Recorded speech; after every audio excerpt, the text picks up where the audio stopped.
को समझ लेते हैं। एक स्प्लिट एसी में दो मेजर कंपोनेंट होते हैं, इंडोर यूनिट और आउटडोर यूनिट। इंडोर यूनिट कुछ इस प्रकार का दिखता है जो कि घर के अंदर लगाया जाता है, और आउटडोर यूनिट कुछ इस प्रकार का होता है जो कि घर के बाहर लगा होता है। अब इस फैक्ट्री में ये दोनों ही यूनिट्स यहाँ पर ही मैन्युफैक्चर किए जाते हैं, और ये पूरी फैक्ट्री डिफरेंट डिफरेंट सेक्शन में डिवाइडेड है जहां पर एसी से रिलेटेड डिफरेंट पार्ट्स मैन्युफैक्चर किए जाते हैं। आइए चलिए सबसे पहले शुरू करते हैं सिस्टम ट्यूबिंग एरिया से। इस सेक्शन में एसी से रिलेटेड सारी सिस्टम ट्यूबिंग और कॉपर ट्यूबिंग यहाँ पर मैन्युफैक्चर करी जाती है, और शुरुआत होती है इन बड़े कॉपर ट्यूब से। तो सबसे पहले यहाँ पर एक स्ट्रेटनिंग और cutting machine in copper tubes को पहले स्ट्रेट करती है, देन रिक्वायर्ड लेंथ के अकॉर्डिंग इन कॉपर ट्यूब्स को कट कर लिया जाता है। इसके बाद बारी आती है एंड फॉर्मिंग की, जहां पर कुछ automatic machines in copper tubes की एंड फॉर्मिंग करती हैं। इसके बाद इन कॉपर ट्यूब्स की मदद से ही सक्शन ट्यूब और डिस्चार्ज ट्यूब की मैन्युफैक्चरिंग करी जाती है, जिसके लिए इस्तेमाल किया जाता है ये एक्सपेंडर मशीन, जो कि इन कॉपर ट्यूब्स को रिक्वायर्ड एंगल और रेडियस के अकॉर्डिंग काफी प्रिसिशन से बेंड कर देता है। इसके बाद बारी आती है ब्रेजिंग की, जहां पर सर्विस वॉल्व और ये जो कॉपर ट्यूब्स हैं वो ब्रेज किए जाते हैं। अब ये जो आप टेबल्स देख रहे हैं, यहाँ पर सक्शन ट्यूब और डिस्चार्ज ट्यूब दोनों ही ब्रेज किए जा रहे हैं। यहाँ पर खास ध्यान रखा जाता है जब सक्शन ट्यूब की ब्रेजिंग होती है, बिकॉज इसके अंदर एक रबर रिंग होती है जो कि डैमेज ना हो पाए, इसलिए यहाँ पर एक कंटिन्यूस वाटर फ्लो भी रन किया जाता है। तो एक बार ये सारी चीजें बन जाती हैं तो ये सारे पार्ट्स एसी में लगने के लिए रेडी हैं। इसी के साथ इसी सेक्शन में इंसुलेशन किट भी मैन्युफैक्चर करी जाती है, जो कि इंडोर यूनिट को आउटडोर यूनिट से कनेक्ट करती है। इसके लिए भी सेम प्रोसेस है। बड़ी कॉपर कॉइल सबसे पहले एक मशीन के थ्रू स्ट्रेट करी जाती है, और रिक्वायर्ड लेंथ के अकॉर्डिंग इन ट्यूब्स को कट कर लिया जाता है, और इंसुलेशन लगाने के बाद ये इंसुलेशन किट रेडी है। बढ़ते हैं हमारे नेक्स्ट यूनिट की तरफ, जो कि है हीट एक्सचेंजर मैन्युफैक्चरिंग शॉप। इस शॉप में इंडोर यूनिट के इवेपोरेटर्स और आउटडोर यूनिट के कंडेंसर्स मैन्युफैक्चर किए जाते हैं। फिलहाल इस यूनिट में कंडेंसर्स की मैन्युफैक्चरिंग चल रही है, तो वो हम आपको डिटेल में दिखाते हैं। सबसे पहले शुरुआत होती है इन बड़े कॉपर कॉइल से, जहां पर सबसे पहले इन्हें स्ट्रेट कर लिया जाता है और रिक्वायर्ड लेंथ के अकॉर्डिंग कट कर लिया जाता है, और यहां पर जो है इनको बेंड कर दिया जा रहा है हेयर पिन लाइक स्ट्रक्चर में। अब ये कहां यूज होंगे ये आपको आगे पता चलेगा। अब यहां पर आपको एक अलग सेक्शन मिलता है, जहां पर एक तरफ से कॉइल्स को इस मशीन के थ्रू रिक्वायर्ड लेंथ और साइज के अकॉर्डिंग कट करके ये फिन लाइक स्ट्रक्चर्स बनाए जा रहे हैं, जो कि आगे आते हैं लेंसिंग टेबल पर। और लेंसिंग टेबल पर जो पहले यहां पर हेयर पिन लाइक स्ट्रक्चर्स बनाए गए थे कॉपर ट्यूब की मदद से, वो यहां पर इंसर्ट कर दिए जाते हैं। लेकिन अभी इस स्टेज पर इन कॉपर ट्यूब्स को मैन्युअली इंसर्ट करने की वजह से ये कॉपर ट्यूब्स और एल्यूमिनियम फिन्स प्रॉपर्ली फिक्स नहीं हुए हैं, इसलिए इन्हें आगे भेज दिया जाता है एक्सपांशन एरिया में, जहां पर एक बड़ी vertical expander machine in copper tubes में प्रॉपर प्रेशर क्रिएट करती है, ताकि ये जो है एक्सपांड होके प्रॉपर्ली एल्यूमिनियम फिन्स के साथ में फिक्स हो जाए। अब एक्सपांशन के बाद इन कंडेंसर कॉइल्स को भेज दिया जाता है ऑयल ड्राइंग ओवन में, जिसका टेंपरेचर होता है 200 डिग्री सेल्सियस।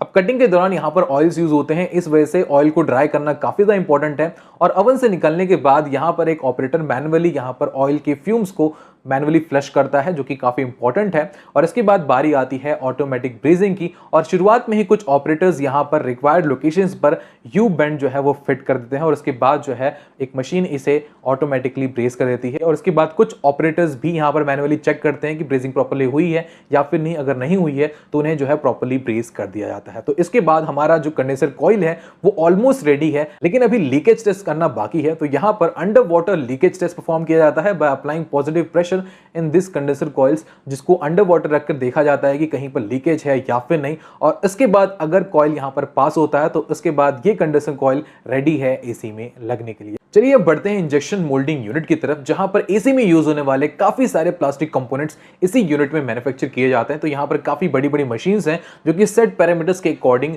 रिक्वायर्ड मेजरमेंट के साथ प्लास्टिक पार्ट्स को मैन्युफैक्चर करती है। जैसे कि यहाँ पर आप देख सकते हैं एसी में लगने वाले जो फैंस होते हैं वो यहाँ पर मैन्युफैक्चर किए जा रहे हैं फिलहाल, और दूसरी तरफ यहाँ पर ये मशीन जो है इंडोर यूनिट की बॉडी को मैन्युफैक्चर कर रही है। तो यहाँ पर ऑलमोस्ट सारे प्लास्टिक कंपोनेंट्स इसी यूनिट में मैन्युफैक्चर किए जाते हैं। तो अब हमने एसी में यूज होने वाले ऑलमोस्ट सारे कंपोनेंट्स की मैन्युफैक्चरिंग देख ली है। अब बारी है असेंबली की, तो चलिए बढ़ते हैं असेंबली शॉप की तरफ। इस शॉप में दो सेक्शन है, जहां पर एक तरफ आउटडोर यूनिट की मैन्युफैक्चरिंग और असेंबली होती है, और दूसरी तरफ इंडोर यूनिट की असेंबली होती है। सबसे पहले शुरू करते हैं आउटडोर यूनिट की असेंबली से। यहां पर सबसे पहले हीट एक्सचेंजर यूनिट से कंडेंसर कॉइल आता है, और ट्यूबिंग एरिया से यहां पर सिस्टम ट्यूबिंग लाई जाती है। सबसे पहले एक ऑपरेटर यहां पर कंडेंसर कॉइल को रिक्वायर्ड एंगल और आउटडोर यूनिट के साइज के अकॉर्डिंग बेंड कर लेता है, और दूसरा ऑपरेटर इस कंडेंसर कॉइल को एसी की जो बॉडी है, आउटडोर यूनिट की जो बॉडी है, उस पर फिट कर देता है। अब सेकंड स्टेज में यहां पर कंप्रेसर लगाया जाता है। अब अगले स्टेज में यहां पर फैन की मोटर लगाई जाती है और फैन यहाँ पर फिट कर दिया जाता है। और इसके बाद बारी आती है सिस्टम ट्यूबिंग कनेक्ट करने की। तो यहाँ पर सिस्टम ट्यूब को ब्रेस कर दिया जाता है और ब्रेजिंग के बाद यहाँ पर हाई नाइट्रोजन प्रेशर टेस्ट किया जाता है, जिससे लीकेज का पता चल जाता है। और इसके साथ में यहाँ पर जो ऑपरेटर है वो सोप सॉल्यूशन के साथ में मैनुअल टेस्टिंग भी करता है, ताकि अगर कोई लीकेज हो तो यहाँ पर ही पता चल जाए। इसके बाद बारी आती है इवैक्यूएशन स्टेज की, जहां पर इन मोटर्स की मदद से इन ट्यूब्स में वैक्यूम क्रिएट कर लिया जाता है। और इसके बाद नेक्स्ट स्टेप है गैस चार्जिंग का, जहां पर एक ऑपरेटर मशीन की मदद से चेक करता है कि क्या जो वैक्यूम क्रिएट हुआ था वो ड्रॉप हुआ है या फिर नहीं। इससे जो माइनर लीकेज है वो भी पता चल जाती है। और इसके बाद जो ऑपरेटर है वो रिक्वायर्ड अमाउंट में जो रेफ्रिजरेंट गैस है वो इसमें फिल कर देता है। तो इसके बाद अब बारी आती है ब्रांडिंग की। तो आउटडोर यूनिट का जो फ्रंट पार्ट है, यहाँ पर जो है स्टिकर्स वगैरह लगाए जाते हैं, ब्रांडिंग वगैरह यहाँ पर करी जाती है। और इसी के साथ में जो पीसीबी है वो भी यहाँ पर फिट कर दी जाती है। पीसीबी जो है इसी कंपनी में मैन्युफैक्चर करी जाती है।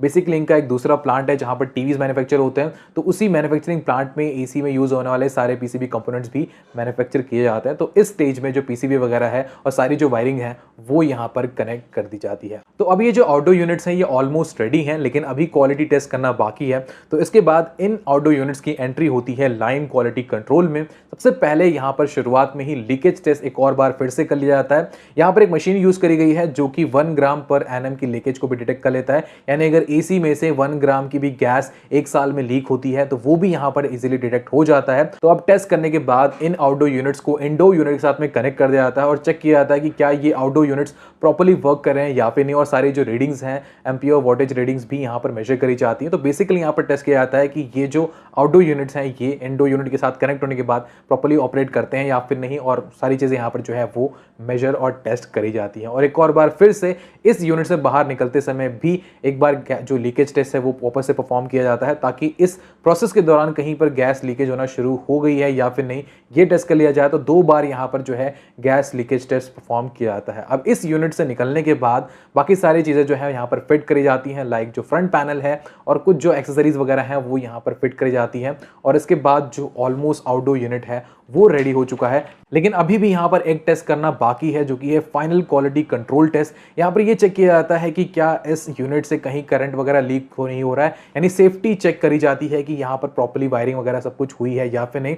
और इस टेस्ट को पास करने के बाद ही जो आउटडोर यूनिट्स हैं वो यहाँ पर पैकेजिंग के लिए जाते हैं और उसके बाद जो है सीरियल नंबर के अकॉर्डिंग इन्हें जो है पैक कर दिया जाता है। इसी यूनिट के दूसरी तरफ इंडोर यूनिट की भी असेंबली करी जाती है। सबसे पहले कुछ ऑपरेटर्स इंडोर यूनिट के बेस पार्ट पर फैन और मोटर को फिक्स करते हैं और प्रॉपर्ली चेक करते हैं कि जो फैन है वो प्रॉपर्ली रोटेट हो रहा है या फिर नहीं। इसके बाद सेकंड स्टेज पर इवेपोरेटर कॉइल को एक ऑपरेटर यहाँ पर प्रॉपर्ली अटैच करता है, प्रॉपर्ली फिक्स करता है। और यहाँ पर आप नोटिस कर पा रहे होंगे कि इवेपोरेटर कॉइल पर काफी सारे डेंट्स हैं, तो एक ऑपरेटर यहाँ पर ब्रश की मदद से इन डेंट्स को रिमूव करता है। और इसके बाद बारी आती है इलेक्ट्रिकल कनेक्शन और पीसीबी की। तो यहाँ पर इस स्टेज पर पीसीबी कनेक्ट करे जाते हैं और सारे इलेक्ट्रिकल वायरिंग यहाँ पर करी जाती है और मेक श्योर किया जाता है कि सारी चीजें जो है वो प्रॉपर्ली कनेक्टेड हो। इसके बाद कुछ अदर एक्सेसरीज भी अटैच करी जाती हैं अगले स्टेज में, लाइक फिल्टर्स और फिन्स। और ये सारी चीजें कंप्लीट होने के बाद ऊपर की जो टॉप की लिड है उसे इंटरनल कनेक्शन के साथ कनेक्ट करके प्रॉपर्ली फिक्स कर दिया जाता है। और अब यहाँ पर जो इंडोर यूनिट है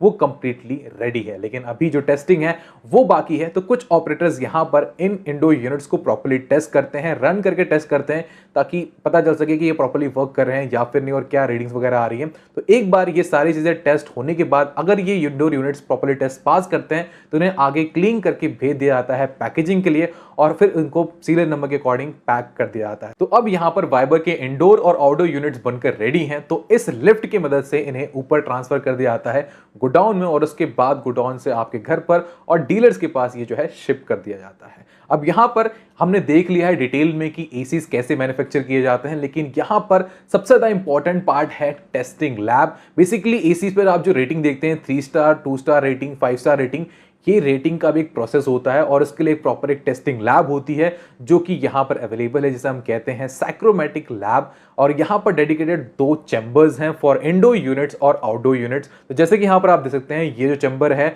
इसमें आउटडोर यूनिट लगा है और ये जो आउटडोर यूनिट है ये डायरेक्टली कनेक्टेड है इंडोर यूनिट से जो कि दूसरे चैम्बर में रखा गया है। और ये दोनों ही चैम्बर्स की अलग अलग क्लाइमेटिक कंडीशन है। तो यहाँ पर आप ये जो मशीन देख रहे हैं ये स्पेसिफिकली लगाया गया है ताकि इस चैम्बर की एनवायरमेंट एनवायरनमेंट को जो है रिक्वायरमेंट के अकॉर्डिंग चेंज किया जाए। ह्यूमिडिटी लेवल और टेम्परेचर लेवल को यहाँ पर रेगुलेट किया जाता है। बेसिकली यहाँ पर इन दोनों ही यूनिट्स को अलग अलग एनवायरनमेंट में रन करके टेस्ट किया जाता है कि क्या एफिशिएंसी आ रही है और कितनी इलेक्ट्रिसिटी कंजप्शन यहाँ पर हो रही है, और इसके अकॉर्डिंग ही यहाँ पर इन एसीज को रेटिंग मिलती है। जो आप 3 स्टार और 5 स्टार की रेटिंग देखते हैं, तो यहाँ पर सॉफ्टवेयर की मदद से ये सारी रेटिंग मेजर करी जाती हैं और उसके बाद ही जो ये रेटिंग है वो यहाँ पर मिलती है। और ये BEE सर्टिफाइड लैब है और इसके थ्रू यहाँ पर जो है टेस्टिंग वगैरह दी जाती है।